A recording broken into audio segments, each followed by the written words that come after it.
I rank where the view is nothing less than phenomenal. For how I express and project from my abdominal. The only view better, both my daddy and my mama know. No living parents, my sons give me balance. My wife is my serenity, this mic is my identity. The world is foul enough, that's why I write without obscenities. Provoking danger with broken language and spoken anguish. Begging to get hurt, why would you ask to go through changes? Yes, Lord, life's a chessboard, master the angles. Control the tempo, be the one who holds the info. Acknowledge is just as deadly as machete swings. When spoken, the truth is as potent as that Medellin. While others swear the style is free, I just let it ring. Our time is undervalued, soldiers make us better kings. My fans on my shoulder, reaching after better things. Today I take the shot, for them I'd rather set the screen. My mama told me follow my dreams. My daddy told me get it by any means. Stand tall, make him bow to a king. But I've evolved, you can see the resolve. Look in my eyes when you speaking to God.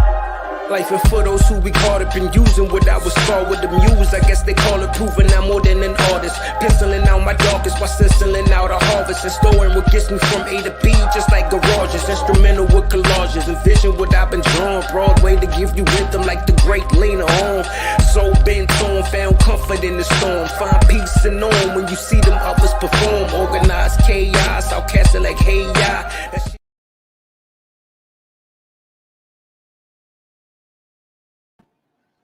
Yo, party people in the place to be. What's good? It's your man's Uncle Freezy. Welcome to the Next Morning Drive. What's good? What's good? What's good? JR, what's happening? I see you.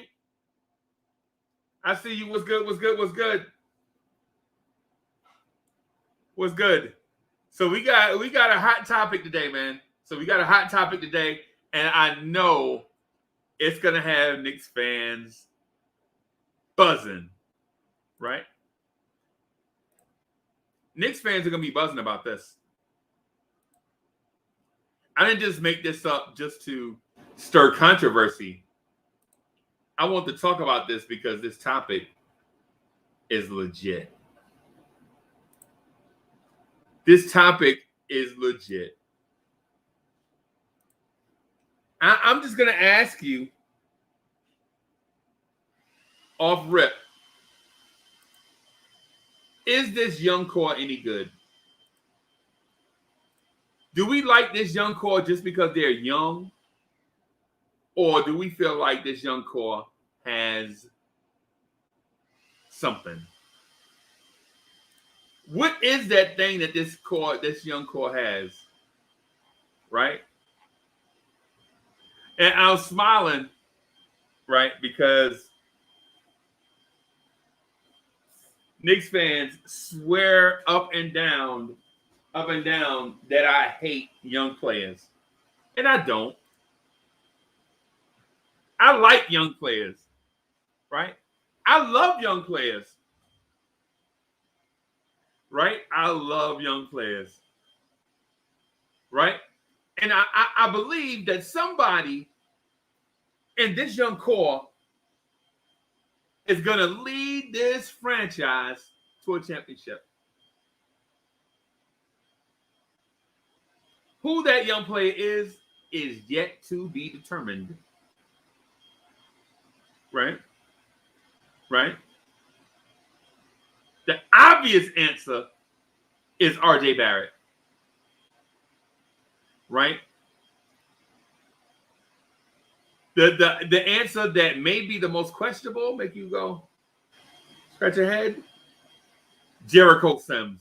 Jericho Sims is going to lead this team to a championship.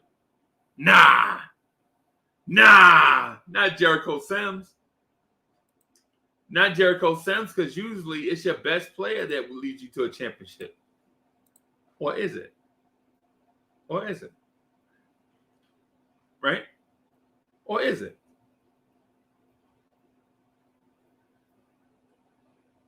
Which one is it? Is it the high draft pick or the low draft pick that leads you to a championship?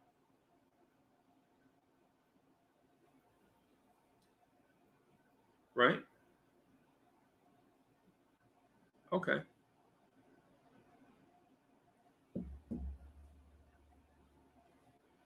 So I want to talk about the young core. I want to break this thing down. Not for real. I want to break it down. Not break it down like, yeah, everybody good. No, I'm talking about break it down.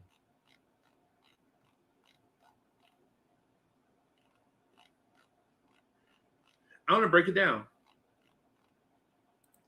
Right? So I don't have data per se because some of these guys have never played in the NBA. It is what it is. It is what it is. Some of these guys have never played in the NBA. So all we could do is speculate about who is going to do what. Oh, thank you, boss. Miss Mocha made me a smoothie. That's so kind. Smoothies are good, y'all.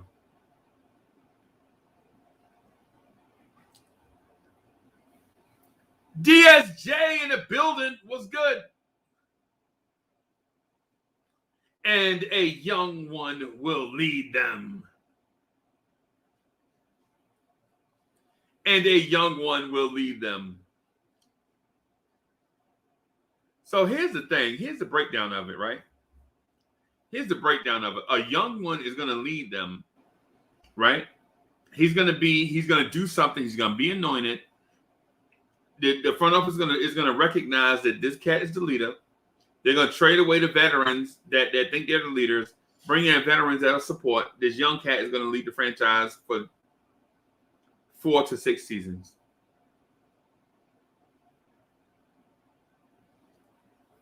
Pudge Nice in the building.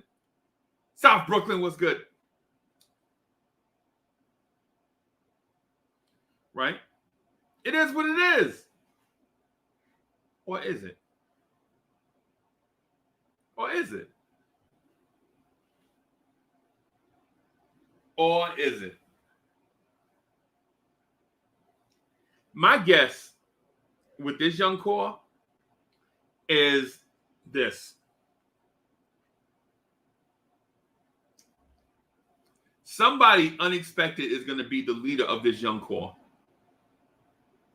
And he is going to be the captain, the closer, and the flat-out leader.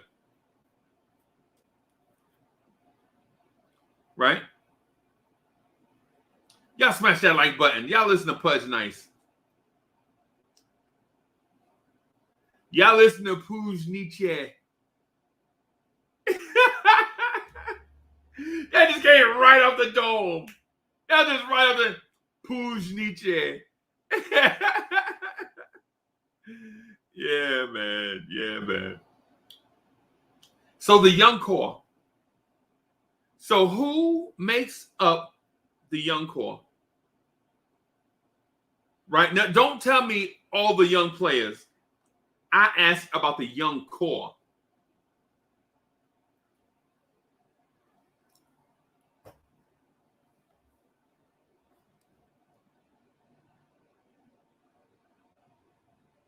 Who is in the young core? Do y'all consider Knox a part of the young core? He's young. He's been here longer than anybody. Is he a part of the core?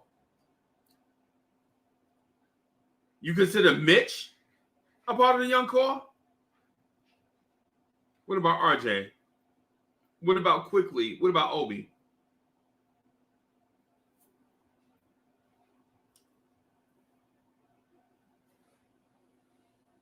What about Quentin Grimes? What about Deuce McBride? What about Roku Strukabitis? What about Jericho Sims?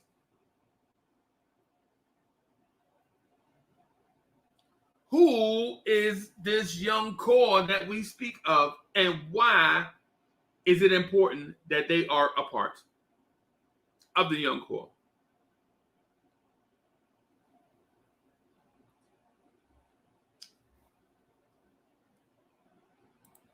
I'm gonna grab a list of names. So young Knicks players. Kevin Knox, he's the elder statesman.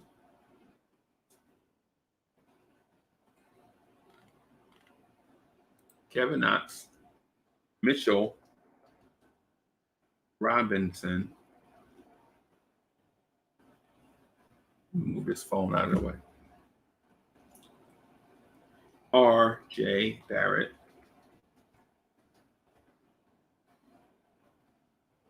Obi. Emmanuel.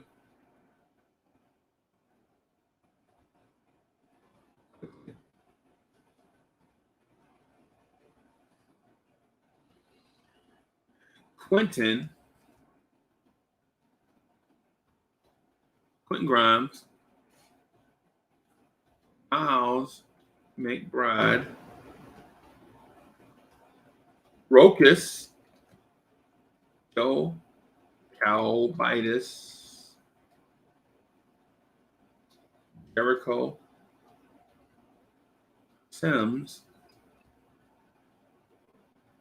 Amir Sims, M.J. Walker. Right? I'll do that. How many players is that? That is 1, 2, 3, 4, 5, 6, 7, 8, 9, 10, 11 young players. I want to share this with y'all.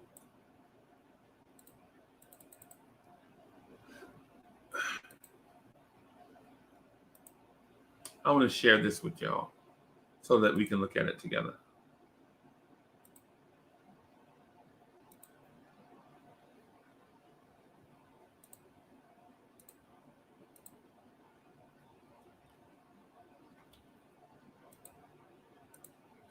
Did we leave anybody off this list? That's 11 young players.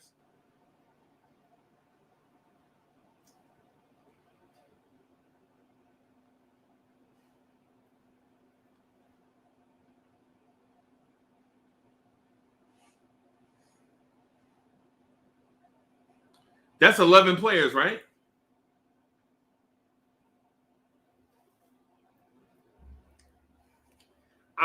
I'm not going to lie to you. I'm not going to lie to you. I ain't even going to hold you. I'm going to be honest with you. I'm going to be straight up and down like 6 o'clock. Right? When we had a roster full of veterans, this is what I wanted. Not necessarily all these players, but this is what I wanted right here. A roster that was predominantly young. And Dwayne Bacon is about Julius Randle's age, you know.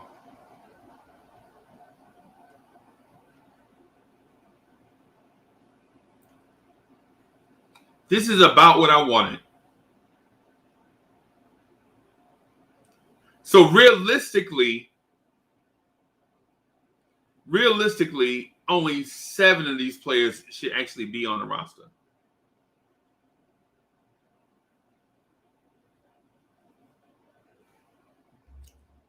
Right? Only about 7 of these players should be on the roster. Right? And so I'm removing MJ Walker, Amir Sims, Kevin Knox, and Joe Calbitis. Yeah, Pudge Knight says, let's narrow it down. Yeah, exactly. That's what I want to do. Because notice I listed young Knicks players and not Knicks young core. Right?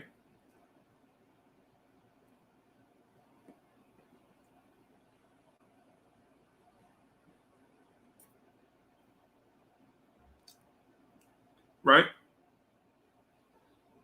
Do you see your point guard of the future here? Do you see a point guard of the future?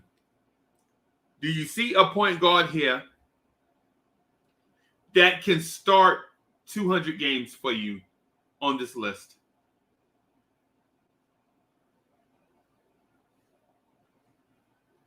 Do you see a shooting guard on this list that can start you 200 games?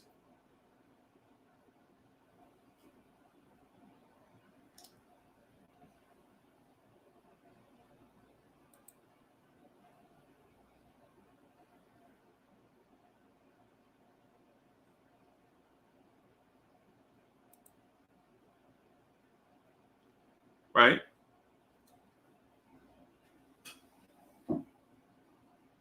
Do you see your small forward of the future on this list? What about your power forward of the future?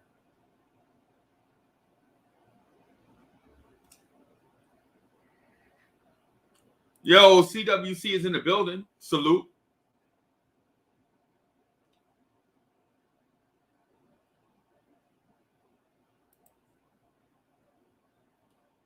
DSJ says, I do believe in Miles McBride as point guard of the future. Wow. Wow.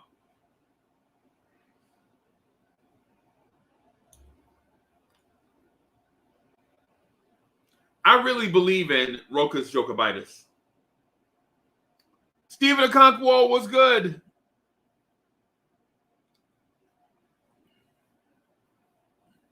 Steve-O says, I say trade for Ben. Trade everybody on this list right now for Ben Simmons.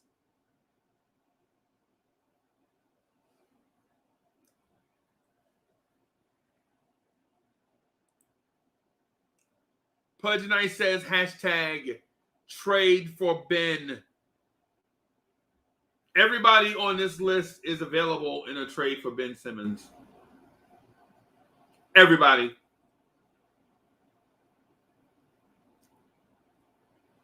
Is that where we're headed this morning? Another Ben Simmons conversation?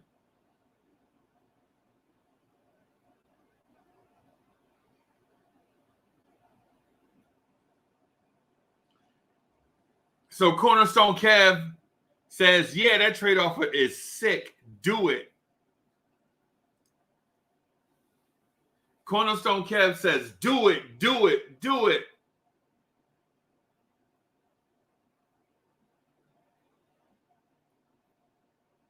Cornerstone Kev has a show that's going to air this evening at 6:30 called The Pod Couple. He is the host alongside G-Man for Life. Tune in at 6:30. It's going to be very entertaining.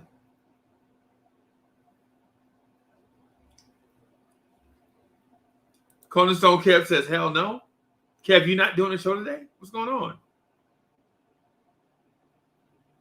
Kev wants to, I don't know. Kev, I don't know. Kev, what's happening? You don't want to do the show today? He said, hell no.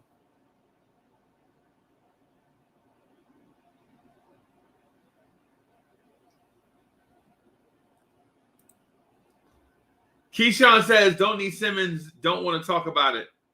Yeah, I feel you. Except, yeah, we do need Simmons. Yeah, man, we need Ben Simmons.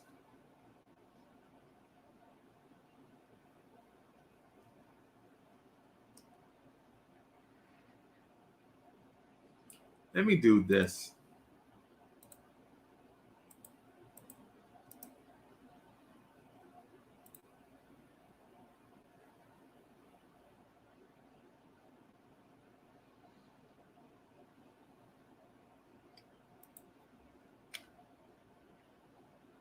All right, so I just put the link in the chat because I think this conversation is going to be very, very, very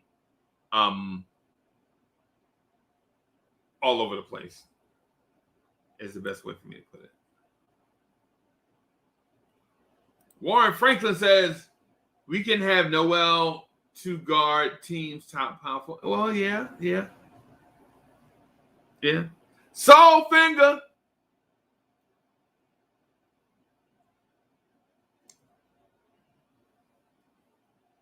What's good?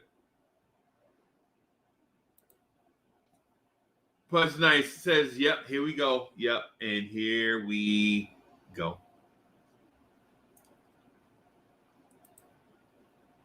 DSJ says, I heard Ghetto Illinois plans to kidnap Kevin McLeod and take his place as co-host of the Pie Couple. I don't know.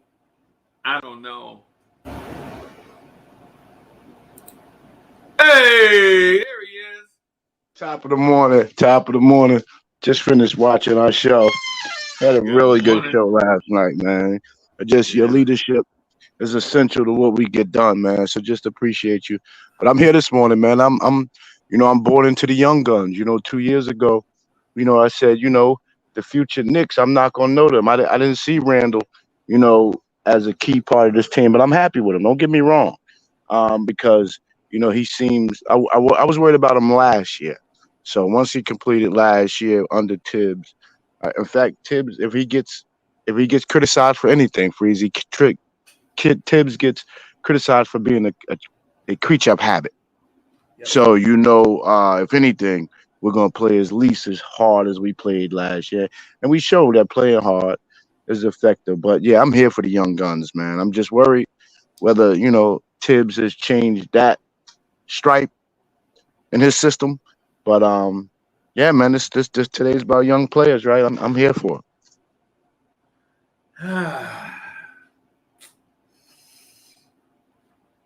I feel like I'm about to stir it up. I feel as if I'm about to stir it up for a couple of reasons. I feel I'm about to stir it up because, for one, I was told that the Knicks would never draft 4 rookies in the same draft. I told y'all. You didn't tell. I was telling everybody else. No, remember I said that we'll end up using those draft picks and the possibility of maybe stashing some of those draft picks in the G League. But I felt like we would use all 4 draft picks. And my position was, and good morning, Delano, my man. I appreciate you so much, man. You're a loyal cat. You one of them cats. If I ever was in the dark alley with back to back, I know we're going to either come out together or die together. Appreciate you, brother. Bim. But listen, we didn't draft. I'm sorry for telling the plan today. If anything, we can execute that next week, and maybe I'll just kidnap Sergeant Nick and have you take his place. Bet. So I hear where you're going, and hopefully the producer heard that little hint. Anyway,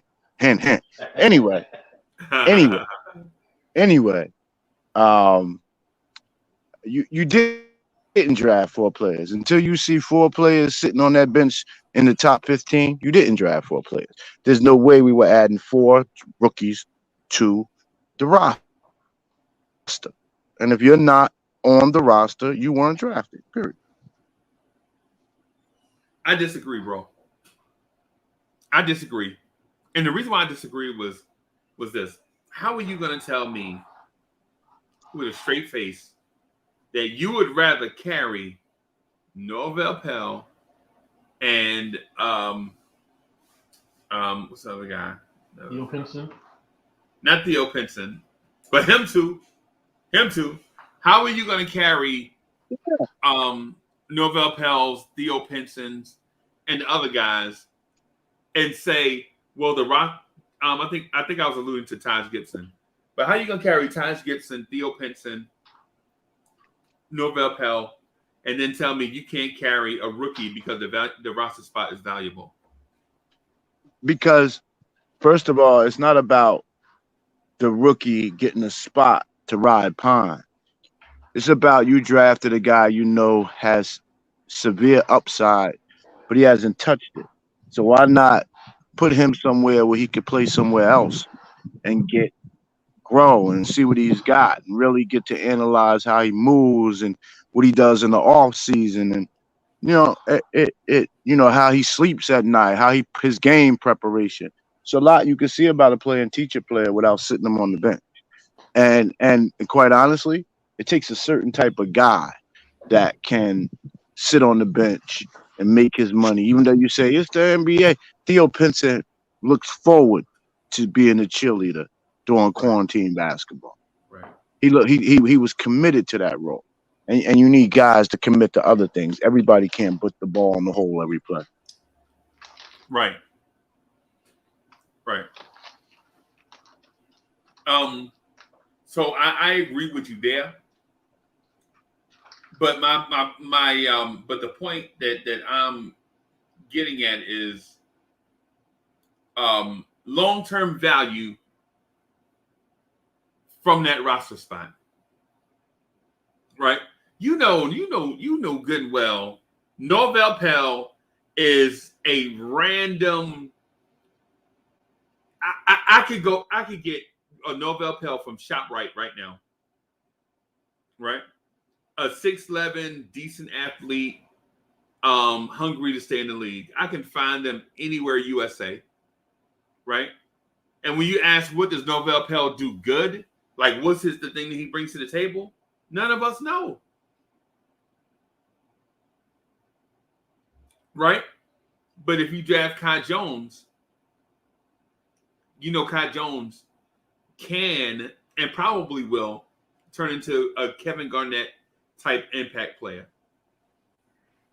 And so who would you rather have? Would you rather have Gamble on the upside of Norvell Pell, who's 28 and hadn't showed you anything in his partial 6 seasons, or the upside of a Kai Jones? No. First of all, Norvell Pell has one role on his team, and we may never get to see it. And we got to play Joel Embiid, and you got to go out there and give us some facts. Period. Mm-hmm. We got to play the Joker. That you got to go out. He want to start posting up. So, but I guess if you're going to stay on this Kai Jones thing, which you have every absolute right to, especially if Kai Jones was your guy. This is a 2 to 3 year play out, and honestly, I definitely think Kai Jones is the next Michael Porter Jr. We missed out on Michael Porter Jr. and we'll miss out on Kai Jones. And I will forever be looking for my 6'9" guy who does a lot of different things. Right. Yeah, I mentioned Kai Jones. The only reason why I mentioned Kai Jones is because we did the trade, and the team we traded with drafted Kai Jones in that spot. Well, that's where Kai Jones was supposed to go. He was the best player available at that time. We did not want the best player available at number 19. That makes no sense. Because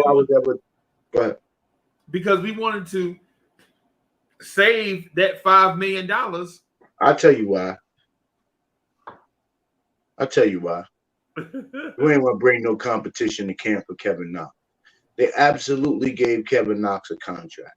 And I'll be honest, on this one, I have to toot my own horn. I got to start believing in my own brand. I got to start getting in my bag.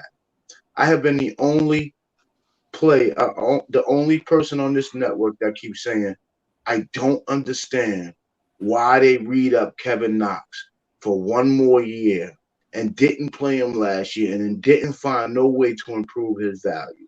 Now they're stuck giving the player, I believe it's between $7.2 and $7.9 million. When you trade him back to get 5, you could have had 7 by simply not re-signing Kevin Knox, who has 0 trade value. Yeah. So if you're trading back for 5 and telling fans trust you, this $5 million is important, explain to us why you gave Kevin Knox a $7 million contract. Yeah. Good question. I'm with you. Kai Jones is better than Kevin Knox, and you could have got him for a draft pick and $1 million next year, $3 million. Right. And next year's draft is not even deep. You keep saying I'm never believing that again. I believe every draft. Y'all said that last year this time, Freeze. You mean the Obi draft? No, we said this draft wasn't deep coming up. No, I said this draft is generationally deep. Last year's draft with Obi in a minute, you probably had. Well, last year's draft was weak. No, but y'all said this year's draft was going to be weak after Evan Mobley at 5. Me? All y'all was saying, I ain't hear nobody like that. No. I'll say it like this. So here's my say. If I said that, I misspoke. What I meant about this draft here is this. The draft that just passed was this. You have 3 guys at the top that may be generational talent, right? And then you have 20 guys after that that have the boom or bust potential. Like, they legit could become all-stars. It's a deep draft. That's a deep draft. Right. And then after them, you're going to have about 20 role players that are going to be good. They're going to be jobbers. They're going to be like the dude that you remember them. You'll be like, hey, man, he's still in the league. Yeah, he's still in the league. You'll have 20 of them, right? And then some other guys that you don't know what's going to happen, right? That's like 45 people that I mentioned. You know what I'm saying? I knew this draft was deep. I knew this draft was deep for years. I told people from day one that Cade Cunningham was going to be 25-5 from day one. Danny Landis is in the building. What's good, Danny? Good morning, Uncle Freezy. What's up, buddy? What's good, man? How you doing? Everything's good. Good. Danny, how are you? Lucas, Good morning. How are you, sir? What's going on, Danny? How you feeling? Everything's good, man. How you doing? I'm here. That's it. We're here. Where's Lucas? We're right here. He's right here. Hey, Lucas. Anywhere. He's right here. How you doing, man? Good, man. He's playing his Nintendo Switch. Man. He was a little bit scared from the storm last night we had here. It was serious. Oh, yeah. Yeah, It was thunder serious. and it was bad. It was serious. Yeah, man. I had a storm here last week, maybe it was last week. I was outside when every time I talk about that storm, I think about that Orange Juice Jones song. I may be the only you and walking in the rain. Yeah. It was cold as I Yeah. Wow. Yeah, man. I saw you. There you go. You should be on The Voice. In the rain. Yeah, man. But what I was saying, I didn't want to recap that draft. What I wanted to talk about is the young players. I think the Knicks did a good job, but I think just like in most things, like when you get a Easter basket or a box of chocolate or, you know what I'm saying, a bag of dice, you never know which one is going to be the best one out of the group. You know what I'm saying? It's like with these kids, we think that RJ Barrett is going to be the best out of this group of youngsters, but we don't know that for sure. The signs point to RJ being the best because RJ averaged 14 his first season, almost 18 his second season. He shot 40% from 3 in his second season. And I'm gonna say this, and this is something that if y'all argue with me on it, I'm gonna have to pull up the data. But of all wingmen in the NBA, that played small forward minutes, RJ Barrett was the 5th ranked defender in win shares. 5th. 1, 2, 3, 4, 5th. Like Dave Chappelle used to say. 5th. Right? And so while people were frustrated, like, how did you replace Reggie Bullock's defense? Reggie Bullock was ranked 19th. Danny, should I pull it up so we can look at it again? Yes. Okay. Because people don't believe it. And the source for this data is NBA.com. That's it. NBA.com, right? Right. I'm gonna pull up the data for it. And I'm gonna put the link to it in the chat so people can go to it and see for themselves.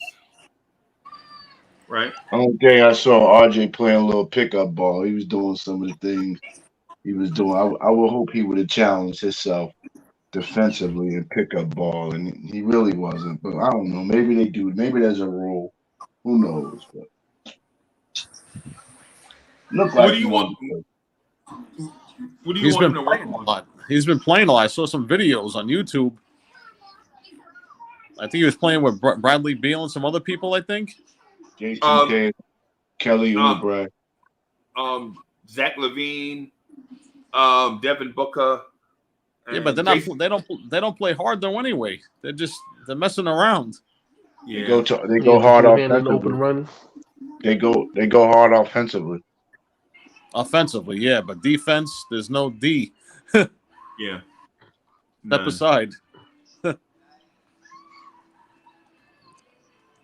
Quick question: can you specify what position, what spots you think they should focus on defensively to improve that to prove their defensive capabilities? Which player? I mean RJ specifically, RJ and maybe Julius Randle. With RJ Barrett, I'm gonna say he needs to grow 3 inches. Wow, that's not happening. Sorry. We need to have a conversation with the basketball gods on that one.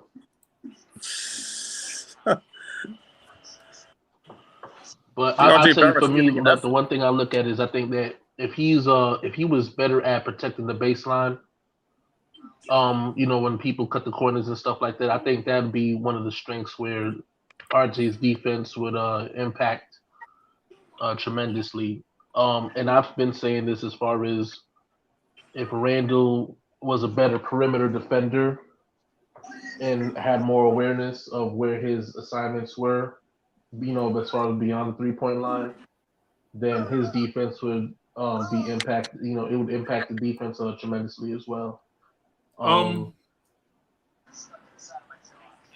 don't know, DSJ, because on that list that I mentioned, that Reggie Bullock was 19th, Julius Randle was on that list also. Right. You know where he was ranked? Probably like 16th, 17th. Third. Really? Third. Wow. Oh God. Guarding the post. No, just defensive win shares. Defensive win shares is what I'm saying. Defensive win shares, when one player goes up against another player,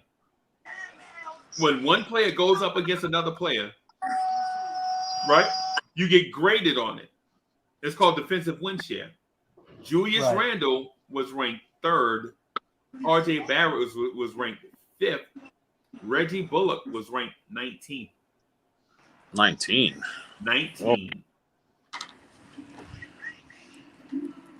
Wow. And yet somehow those stretch fours seem to find themselves to be wide open to shoot those shots.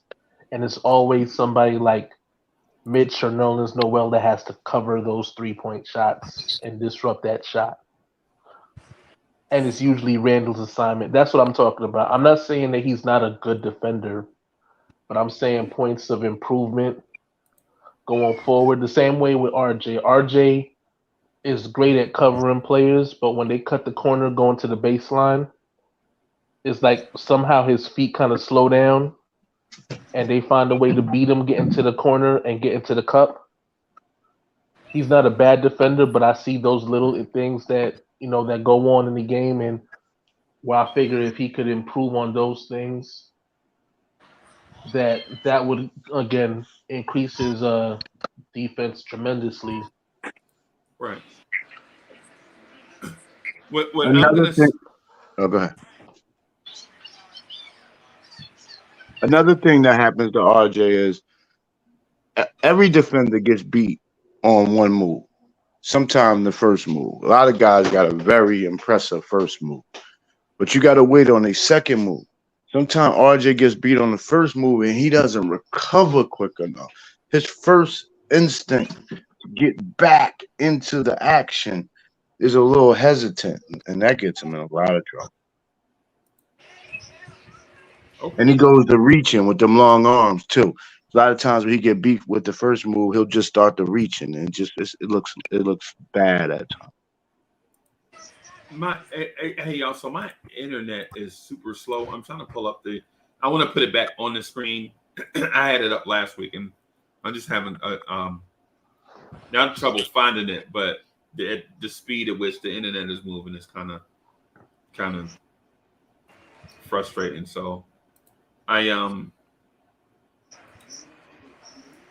let me see if I can find another way to pull it up. So defensive. Let me move this out of the way. So defensive win shares NBA forwards. I'll search like that, and maybe it'll take me directly to it. Oh, that's all time. I don't want to do all time. I want to do 2020. Yeah, there it is.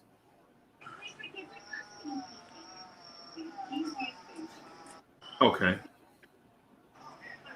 Go to the stat sheet. There you go. So I'm gonna pull it up, right? Okay. The statistician. All right. So I have it right here in front of me, but I think they have a couple guards here. They have Spencer Dinwiddie and a couple of dudes on the list. But overall, I'm just gonna show the. Hey, you know what? I'm just gonna show the overall. I'll just do overall. You know what? To heck with it. I'm just gonna show overall. Hey, Freezy, last night I was thinking about the Ben Simmons situation, like tossing about it. Should we try to trade for him? Let's leave the team as it is. Like right, back and forth with that. Hey, Danny, explain why that would make sense. As you go back and forth, what part of it makes sense for you? Well, he's what, 25 years old. He's young. How tall is he, Freezy? 6'10"? Yeah, 6'10". Defense, strong defense, which is right up Tibbs' alley. And I think he needs to change the scenery. I think his game is going to change. I don't think it's good for him over there in Philly. Something's not right there. His jump shot's not right. But listen, you want to pay you want to overprice tad bit better defender than Reggie Bullock. That's I think that's what you're getting in Ben Simmons. And he can't even shoot as good as Reggie Bullock. Right. And so I don't know if y'all can see this or not, but yes. So where's that super? So I had a super chat. I need to read. Okay. So Kev Guapo, thank you for the super chat of platter. He says RJ is the franchise. Get ready for a breakout season. We here. Bim. So this is what I want to show you. Defensive win share, right? Number 1 was Spencer Dinwiddie. But he had a small sample size, so we can't go by his stuff because his sample size was too small. Rudy Gobert. Yep, Henry Ellenson, his sample size was too small. You can't go by that. But then you got Conley 3, Gobert 4, LeBron James, Julius Randle. There you go. Elijah Bryant is 7. I think that sample size is kind of small also. Dante Exum, I don't want to go by that either. Yeah, I think it's too small. But at 9 is Ben Simmons, and right behind him at 10 is RJ Barrett. Yeah. You could take that for data. Take that for data. That's it. Can't argue that. No. No, I don't know. I don't mean to be too hard on you, Danny, but I just don't see how Ben Simmons, if he can't be a second player to help a team get over the hump. How could he come and be our lead dog? Now he won't come here to be that player. Well, what will he come here to be? He would come here to be. Okay, so anybody, hey, GI, did you remember Justice League? You remember Super Friends? No, I'm just interested in what Ben Simmons would come here to be. I'm getting ready to explain it. I'm going to explain it to you. I'm going to explain it. I promise you, it's going to make sense. I promise. I don't know. I don't know this league. I don't know any of that stuff. Okay, so the thing is the thing is in Justice League, Batman is basically the man. Batman is basically the man, right? Batman has all the answers.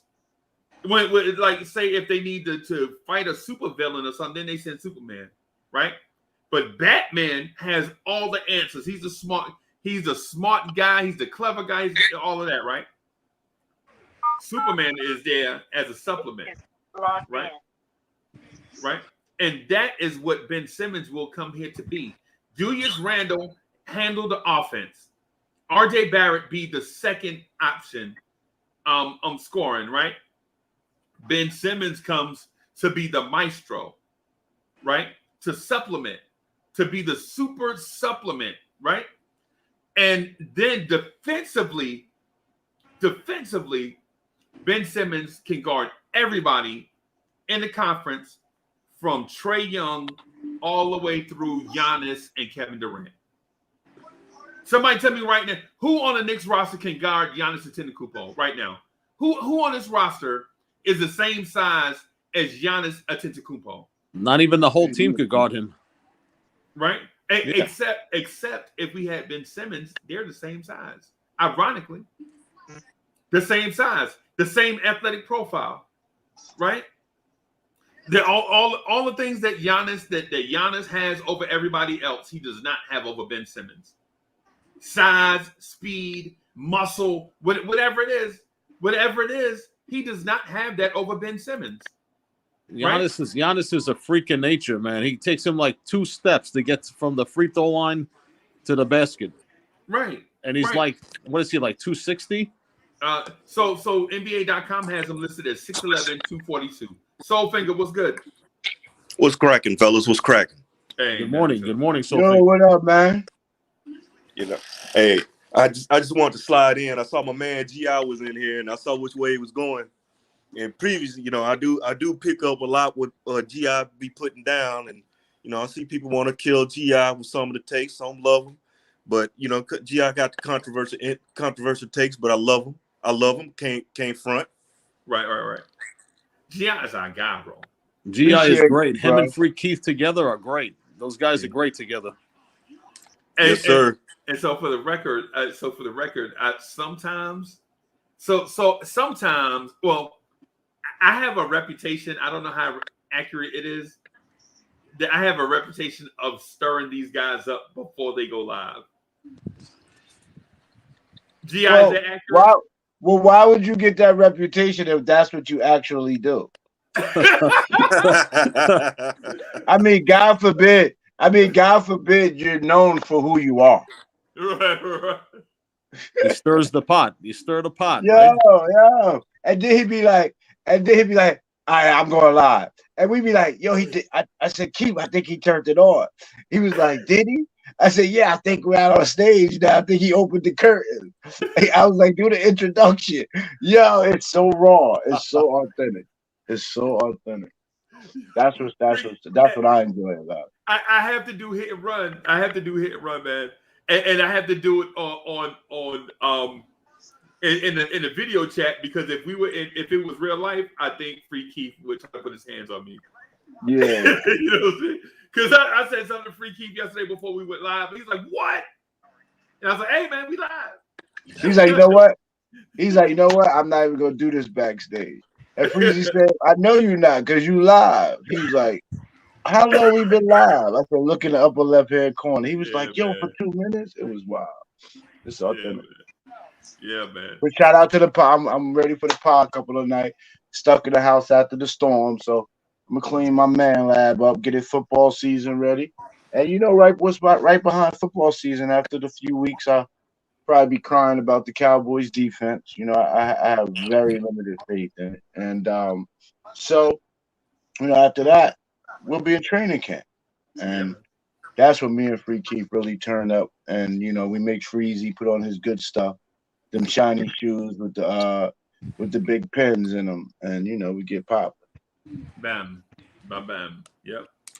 Hey, so Jerry Walker, I'm not in love with Ben Simmons like that. What I'm saying is the reason why I do like the complimentary stuff and the comparisons is because I don't buy into this thing that Ben Simmons is a bum. I don't really subscribe to that, man. I think Ben Simmons is an excellent player. It just depends on what you're looking for. Like some people like Jerry Rice and some people like Lawrence Taylor. So when you say who's the greatest player of all time, some people say Jerry Rice and some people say Lawrence Taylor. It depends on what you like. Do you like offense or do you like if you like defense?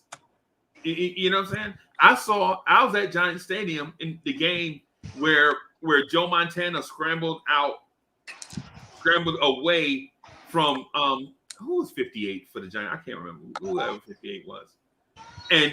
And Lawrence Taylor stopped facing the tight end and ran down Joe Montana. He ran by number 58. What year was that, Freezy? Man, like 80. Whatever year the 49ers won the Super Bowl. It was like when the 49ers won their first Super Bowl. It was like 84. 85, 84, or something like that, right? No, my Bears won it in 85. My Bears won it in 85. Oh, the Bears.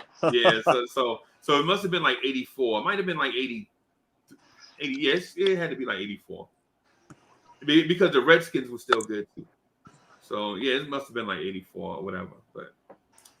But the thing I was getting at is the thing with Ben Simmons is I think he and Damian Lillard are comparable. I think you and me both. I wouldn't take Damian Lillard over Ben Simmons. Like I wouldn't give up Ben Simmons and some stuff for Damian Lillard. I think Ben Simmons is just that good defensively. I got it. Right? So, Freezy, you would rather have Simmons than Lillard. You choose Simmons first, right? I would say I would. Who would be the more difference maker on this team if they made a move? Ben Simmons, in my opinion. Ben Simmons. I'm gonna mute GI real quick. I want to hear what GI has to say about that. GI has something going on. I think he's on the phone with Cornerstone Kev. You know, tell him about his shirt. Yeah. That's an interesting take you got there, Uncle Freeze. You know, I appreciate, salute to you, Uncle Freeze, let me come on in to the show. And Danny, I've been seeing you cats on there for a while. You know, I've been in the back always working. I'm working from home and everything. So, but it's kind of a toss up for me. I'm a Dame Lillard fan. I love Dame. However, I wouldn't give up the goods to get him. Just not happening for what we got. Ben Simmons is a mixed bag right now. And the reason I look at Simmons that way is because he came into the league on a team that was rebuilding. And you got to look at the situation he was in. They didn't really it was Carl Banks. Yeah. The situation he was in is they were tanking. There's the whole thing. They were tanking this whole time he was in, and all of a sudden now you want to start winning, but nobody pushed him or got him to work on things to improve his game. His defense is good, but the offense, like I said, man, the man can't shoot. He can't hit an elephant in the backside with an ironing board, man. I say it all the time. It's that bad. So, now it's gotten to the point where the playoffs, he got really exposed, and every highlight they show is when he gave up the dunk. Right. That was one play, though, man. That one because I give you an example of another superstar, your guy, the one that you like, Damian Lillard. He had one bad play where he looked terrible defensively, right? Right, terrible. Oh yeah, defensively, and it's the play where the Lakers ran, and this is two seasons ago now in the bubble. The Lakers ran a screen and roll right? And LeBron got switched onto a big, but then he saw that Anthony Davis was switched onto Damian Lillard. Yeah. And so LeBron laughed, passes the ball back to Anthony Davis so he could dribble ISO against Damian Lillard, right? And Anthony Davis puts the ball on the floor and drives by Damian Lillard. And Damian Lillard is stuck there, half not caring and half unable to play defense. Anthony Davis goes by to dunk, but Damian Lillard reaches around him as Anthony Davis blows by Damian Lillard. Now think about what I'm saying. Anthony Davis blows by Damian Lillard on a dribble drive. A power forward blows by the other team's point guard. Power forward. Nah, bro. But then Damian Lillard is not just any point guard. Well, I mean, Damian Lillard's not really known for defense, but AD's done that. I mean, that's just like Giannis. Giannis has done it to a lot of point guards. I mean, but that's not the embarrassing part, though. So for the embarrassing part is Damian Lillard reaches, or he gets beat so bad that he reaches around Anthony Davis and dislocates his finger and is out in the bubble. In the bubble game. Yeah, I remember that game. Jeez. I remember that. So, in a playoff game, bro. In a playoff game. And I get that. But like I said, I'm not going to try to defend anybody because I ain't getting paid like that. But the thing is I like Dame. I like what he brings. And Ben Simmons, so for me, Dame is what Dame is going to be. You see what I'm saying? Right. Lillard, but Ben Simmons has so much more potential. He hadn't even really reached the ceiling. He needs the right coach, the right system to bring it out. Because this cat should be better. When you look at his, he needs a better work ethic. Yeah, boom, there you go right there. Because what was he compared to? It's on himself. It doesn't matter about the coach. You know, what was he compared? Who was he compared to when he first walked in the door? LeBron. Now that's not fair to him because you want to try to compare. Let him be Ben Simmons. But see, when he was at LSU, he shot a little bit. He shot a little bit more. Now the coach at LSU didn't know what he was doing with Ben Simmons. It's duly noted because Ben Simmons was pretty much the whole daggone team up in there. Yeah. So now he got up here in Philly, and Philly was having a smorgasbord. It was like, oh, first round pick. Oh, he's hot. Let's get him. Oh, he's hot. Oh, he's number one. Let's get him. I mean, they drafted Nerlens Noel. They drafted Jahlil Okafor. Look at all the first round picks they had to come through there, and then messed Markelle up a lot of guys. Yeah. Fultz. Oh my goodness. Fultz, yeah. So what the thing is, Simmons need to change the scenery, but he has to have a work ethic that want to go in. Because why would I want to work hard if you already gave me the bag? And I didn't even have to look. I didn't even have to go down in the bottom of the bag to get my fries. That's true. Yes, right. I agree. Right. I would say this though, and again, I'm not advocating for the Knicks to trade for Ben Simmons. What I'm doing is saying his value, his on-court value versus his trade value are two different things. Oh no doubt. I'm picking up what you're putting down because he has the one thing that Tibbs loves, that's defense. Right.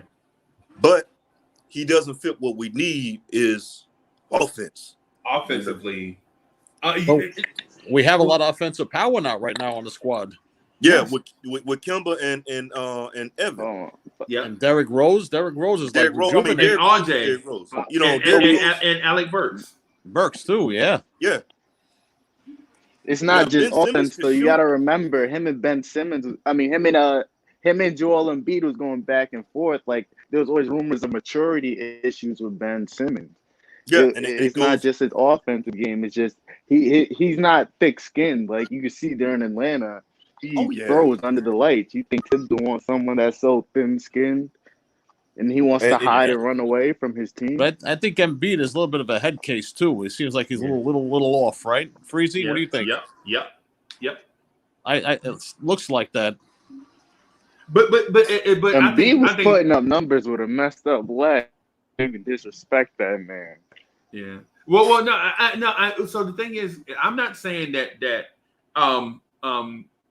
Joel and JoJo. I'm not saying that JoJo is mentally unstable. I'm saying he's Hollywood crazy. Yeah. You know what I'm saying? Like he's Tom Cruise crazy. Like you have to have like this mindset in order to become the best of the best of the best in your profession. Right? It like a Tiger Woods crazy. You know what I'm saying?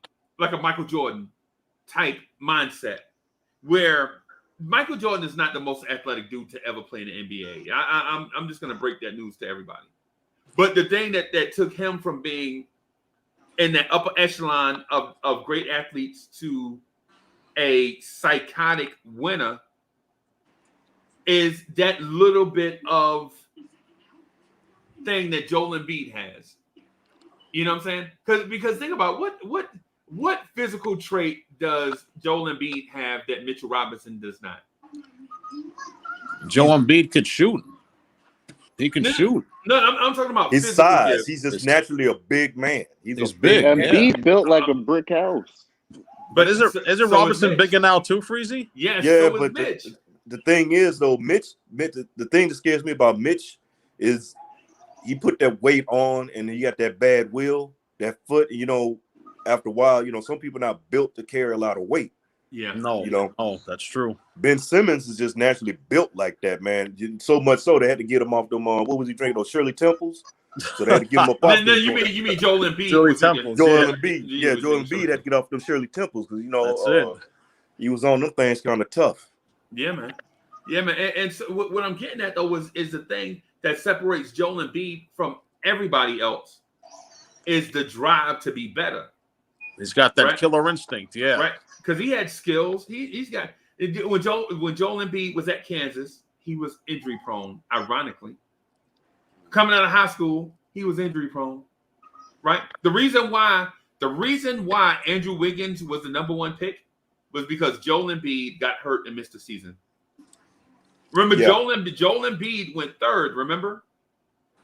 So it was Andrew Wiggins, the kid from Milwaukee, and then Joel Embiid. Right? If Joel Embiid had stayed healthy, he was the number one pick. Same thing with Nerlens Noel. If Nerlens Noel had stayed healthy, if Nerlens Noel didn't tear his ACL at Kentucky before the SEC tournament, Nerlens Noel would have been the number one pick. Period. Yeah. Right? But the thing that separates JoJo from everybody else is his drive and desire to win. Right? Kawhi Leonard hit that shot against Philadelphia, and my man Joel Embiid cried on the spot. Yeah, I saw that. Yeah. On the spot, bro. Saw that. Not back to your locker room, not wait till I get home. Nah. Man is so passionate about ball that as soon as the shot went in, he bawled like a baby, cried like a baby. Right? There's some passion to that, bro. Yeah, there is. He's got that passion. A lot of players don't have that. A lot of players don't have that. Well, I mean, you know, like I said, you said a lot. It was an immaturity thing because you were on a young team that had no real veterans, man. You got a bunch of. Basically, the best thing, the way to look at it is if I had a room full of 5-year-olds and put them in a white room with candy bars and tell them don't touch, what you think they're gonna do? They're gonna eat the candy and touch everything. So basically, that's what it was. They had no real direction, and the coach they had was set up. I mean, he was set up to fail anyway, man. It was a wrap. You know, you come in here and we this is the plan. So when they started figuring out what they were gonna do, made some moves and brought in a couple of veterans, they started winning, and now everybody's on this, you know, on the Philly Express. Not taking anything from them, but they had no real direction.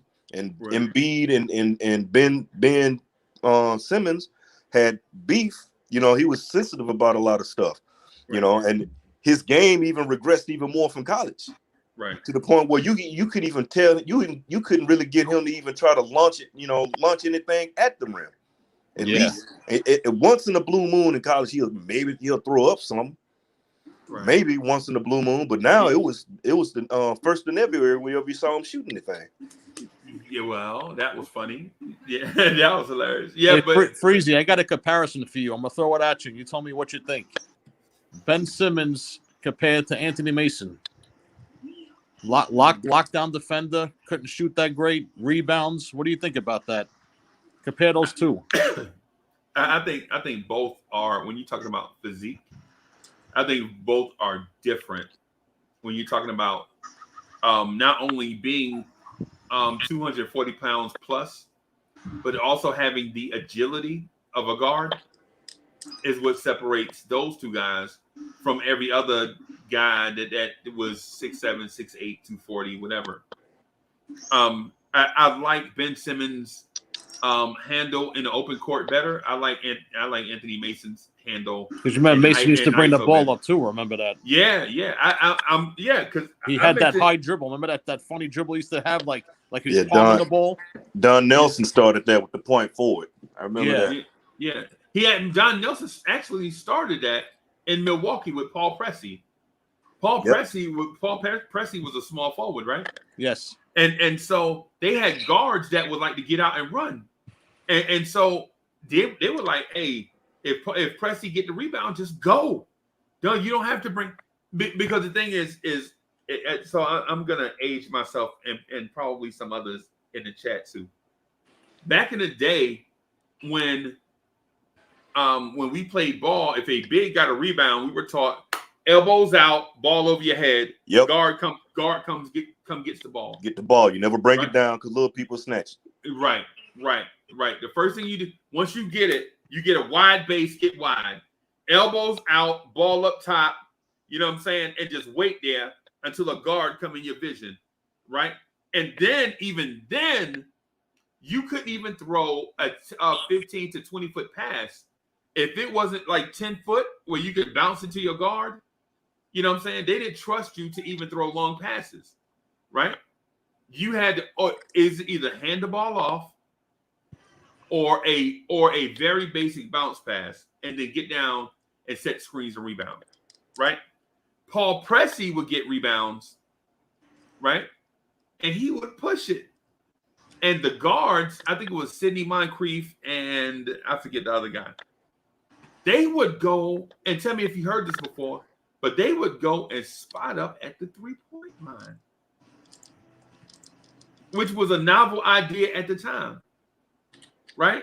Yeah, Don Nelson was ahead of his time with a lot of his concepts and schemes. Yeah, man. Spot up at the three-point line in 1984? 85? You know what? Oh, I didn't mean to cut you off, Freeze. I just want to say this. You know what's funny is how they give D'Antoni all that love like that, but it was really Don Nelson that was really one innovator around that time. Yeah. Don Nelson, Cotton Fitzsimmons. You remember Cotton Fitzsimmons? Yes, I remember Cotton. Yeah. Him. I forget the guy that used to coach the Frank Layden. Frank Layden, his son actually used to be the GM of the Knicks. Yeah, Scott Layden. Scott Love, man. Don't even say that name. Freeze, I say that name. You gave me a stomach ache and a headache at the same time. All at the same time. Yeah. But Frank Layden, aside from having the ugliest wardrobe that money can buy, actually innovated on offense. You know what I'm saying? He was a coach before Jerry Sloan. So, you know, it's you know, one of those things where we look at certain things and we see it and we think all that stuff is from this era, but nah, those things, a lot of those things, you know, we stole from a bygone era. You know what I'm saying? Yeah. So, but yeah, man. So shout out to brother Shaquille Sunflower. What's good? Jay Singh is in the building. Cully, Big Cully gonna be hosting the Knicks at Night podcast tonight. Cully in the building. What's good? I got to get on tonight with him for sure. Man, Cully is that dude. He's good, man. Good guy. Yeah, Cully is probably half asleep now, though. Cully like, yeah, I'm loaded. I'm at Uncle Freeze. I was that. Yeah. So where's the Sarge? Where's Cornerstone? Is he still ironing his shirt? Probably.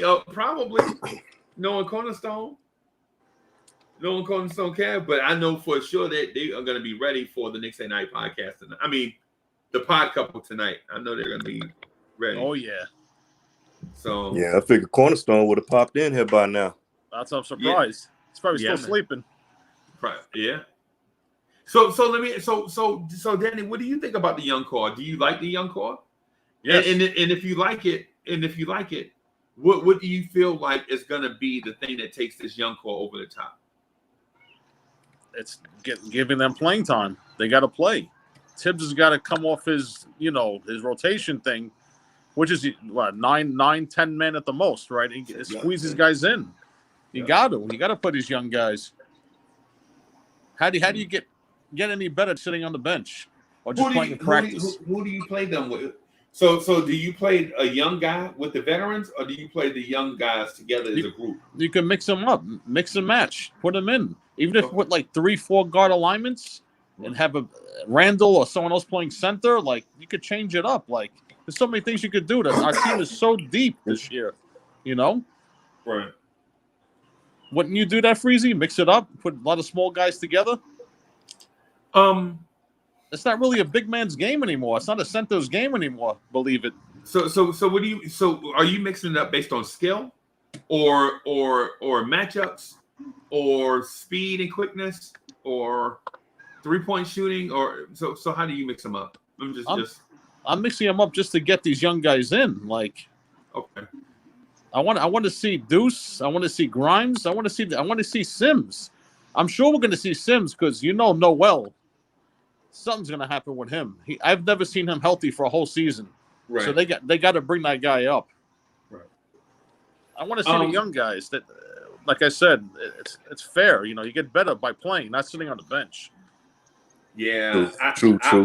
I would like to see, and I know this is going to sound like sacrilege, but I would like to see Miles McBride in the G League first. Right? Because you have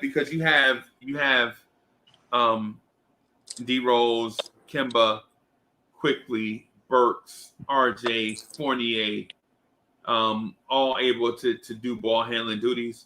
Look, we're so deep. Look at that. You have so many players to name. We're like, our team is so deep this year. Right. And so my preference would be to see Miles McBride and Jericho Sims in the G League first and let them get their feet wet and then bring them up after about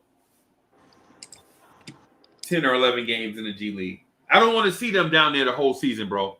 That's too much. I don't want to see that. I basically what I want to do is break them in slow. You know what I'm saying?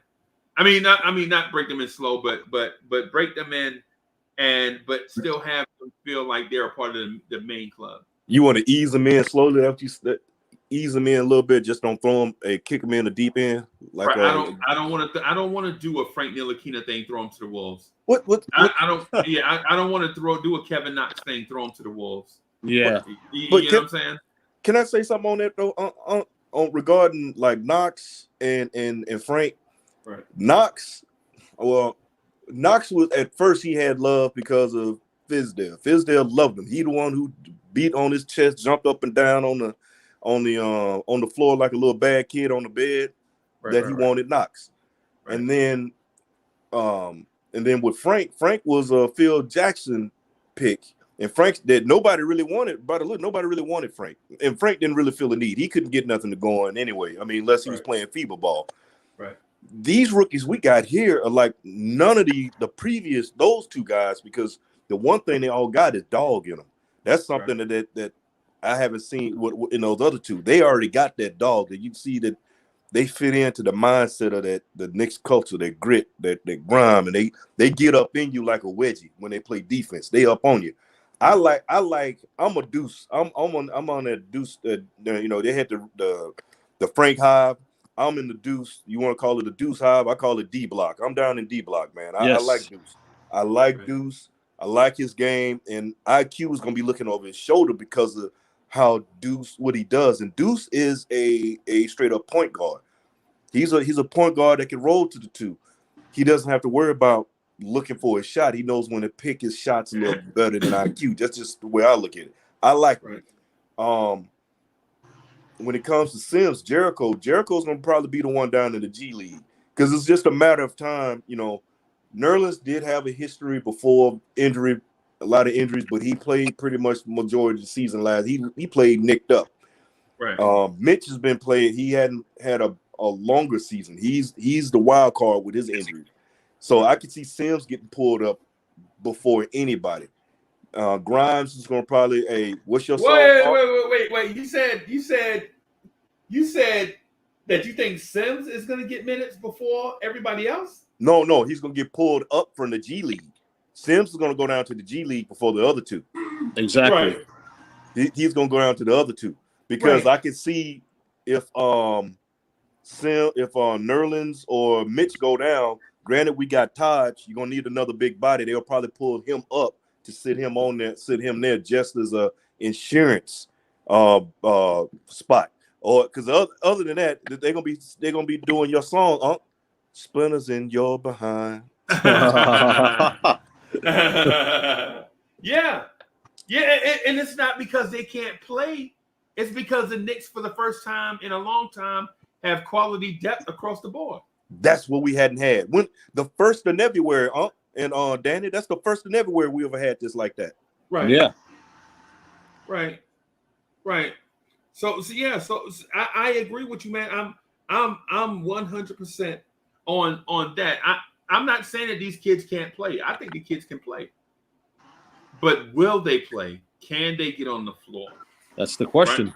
Right. Because it's gonna be random things that happen. Like, say for instance, Evan Fournier gets into a shooting slump, right? You can't sit Evan Fournier because he's in a shooting slump. No, you have to let him shoot his way out of it. Let it ride, yeah. Right. So what that means for Quentin Grimes is splinters in your behind. That's what that means. Yeah, and I'm gonna tell you, Deuce is out of the rookies. Deuce is gonna be the one to get on the floor before all of them. Okay. Oh yeah, for sure. He's a dog. I see Deuce doing that, and then Grimes, and then Sims. Well, Sims probably get it. It depends on the injuries amongst our bigs. Right. I'm praying, hoping if I got to go out and sacrifice goats and chickens that our big men and hold on and not go down for a long period of time. That's what I got to do. Right. But I see Deuce, and like you said, that song hasn't been in my head since I heard you singing it. And I see it. The splinters in your behind. I even told my daughter that. I'm telling my daughter that. I'm like, hey man, you don't get it together on the court, you're gonna be having splinters in your behind. Yeah, man. And the thing is with the kids, you would love to see them get on the floor and get action right away. But it doesn't happen like that. Well, fellas, another thing is we don't have those problems we used to have, man. Well, we just got to go and do this. And like Danny put out that mixture, we can have we got a lineup, we got a team now that we can mix it up. You put some old with the young with the old or what have you, right? To work it around. So it's going to be an interesting year. I mean, I like the team where it's constructed right now. Let it flow and see which way we go, because I just got a feeling something else is going to come. Right. Well, the thing is too about a team that's built the way ours is built is rookies generally don't come in and get major minutes on a playoff team. True. When a team has made the playoffs the previous year, rookies just don't bang down the door and jump in and take major minutes from somebody. No. You know what I mean? Because usually playoff teams have like continuity chemistry. Professional players, they usually have achieved a playoff spot, right? The rookies don't know nothing from nothing. All they knew was they was the man in college and they get drafted by an NBA team. What we do, right? Yep. So these guys can't expect to come in and play right away when the Knicks made the playoffs doing a certain thing, and the player, for the most part, the guys that were doing that thing for the Knicks are still here. See, well, and go. You said the key thing right there. A playoff team, right? Before we didn't know, we didn't have no direction. We didn't really have a team, and you were putting in Kevin Knox's situation, he was being dubbed as the savior, the future, and all like that. That was too much on him. But anybody, Stevie Wonder and Ray Charles could see that the cat wasn't the one. You can look at he was a project player. Right. He was a project player, and that was a bad draft pick. Kevin Knox is calling. Let's say keep it a buck. He was drafted too high, and we missed out on the ones we should have gone after. But again, front office malpractice. People didn't know what they were doing. They were either on dope or dog food, whatever it is. It is what it is. Can't look back. We can only go forward. Right. And the thing is that front office that drafted Kevin Knox tried to hit a grand slam, and the bases wasn't loaded. Man. So they tried to hit a 550-foot grand slam, right? Nobody on base. You know what I mean? So you gotta. You can't play NBA 2K or you can't be on there playing NBA 2K and figure, oh, this is on my draft, because that's how it was. Or they were playing pin to tail on the, you little kids play pin to tail and you put the pin on the tail on whatever. That's what they were doing. That's how it looked. I mean, physically he was long, but if you look at his video and all like that, and they're all what was always said, and throughout the Knicks Nation, the guy didn't have a high motor, man, and that's something to play in New York. Let's call it like it is. You gotta have that toughness. You gotta be mentally tough. He doesn't have that dog in him. No, none. Nothing. Chihuahua's guy. I've seen Chihuahuas with more action than that, man. Yeah, he's too soft. Very soft. Right. Well, the thing about Knox is I don't know if we include him in the young core, but I wouldn't throw him away just yet either. No, you know what I'm saying. So I would say I wouldn't include him in the future, but maybe if he proves something, if he shows you something, right? And so Danny, I'm gonna say if Knox shows you improved defense to go along with his 39% from three, right? And what I would say, the improved defense, he was terrible. The only two dudes worse defensively in the NBA than Kevin Knox were Trae Young and Damian Lillard. Yeah. Wow. The only two guys, statistically, the only two guys worse than Kevin Knox were Trae Young and Damian Lillard. And you're like, and for a 6'9" wing, you would think that can't be so. But it is so. It is true. So, that's good. And like I said, I like Dame. But Dame does. He's one of those guys. He's a master of a bad shot. Because a lot of the shots he takes are not great shots. He takes some bad shots. He just hits them. Granted, he work at it, but he hits bad shots. Yeah. Trey. Now, what helped Trey was Nate McMillan, because if you realize when Nate took over the coaching reins, Trey wasn't shooting all those wild shots and coming down gunning like he was. Right. That had a lot to do with it too. You had to have the right coach. Right. With him, but with Knox, come on, man, you're a 6'9" wing. You look at him, man. You would think, oh, he gonna come out here and ball out of control. But only thing he doing is stirring the Kool-Aid and the Cool over there, the Gatorade and the Cool on the bench, man. Yep. He's with those splinters. The man, he got serious splinters in his behind. Yeah, man. Well, actually, he got calluses on his behind. That's splinters. He passed that.